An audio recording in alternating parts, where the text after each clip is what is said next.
ሰላም ከጌታ በተቀበልኩት ምሪት መሰረት ነገ ከቀኑ 9 ሰዓት ጀምሮ ለ2000 ሰዎች በቅባት እንጸልይ ይሆናል። ከካሜራ ውጪ ነው ጸሎቱ የሚደረገው።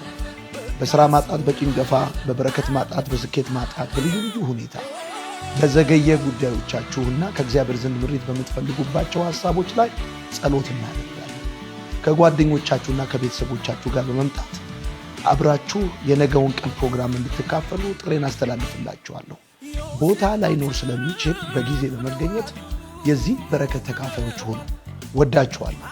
እግዚአብሔር አምላክ በዚህ ዓመት ለነገ ከካሜራ ውጪ በቅባት እንድንጸልይና ቀንበር እንዲሰበር፣ ስራት እንዲፈታ፣ ሜዲካል ሪከርዳችሁ እንዲስተካከል፣ ዶክመንቶቻችሁ ከተያዙበት እንዲለቀቁ፣ ጭንገፋ እንዲቆም፣ ሞት እንዲሰበር፣ ነገ በክብር በኃይልና በጸጋው እግዚአብሔር በመካከላችን ድንቅን ያደርጋል። ዛሬ ኮንፈረንሳችን ተጀምሯል። እንጸልይ ነበር። ሰዎች ከአጋንንት ስራት እየተፈቱ ነው። በሱስ ውስጥ መጠጥ ማቆም፣ ጫት ማቆም፣ ሲጃራ ማቆም እና በዲፕሬሽን ውስጥ ያላችሁ ነፃ መውጣት የምትፈልጉ ማንኛውም ሰው የትኛውም እምነት ተከታይ የሆናችሁ ነገ ከካሜራ ውጭ ጸሎት እናደርጋለን። ለስራችሁ፣ ለበረከታችሁ፣ ለትዳራችሁ እንዲሁም ለስኬታችሁ እንጸልያለን። ጠላቶቻችሁ እንደ ገለባ ይበተናሉ።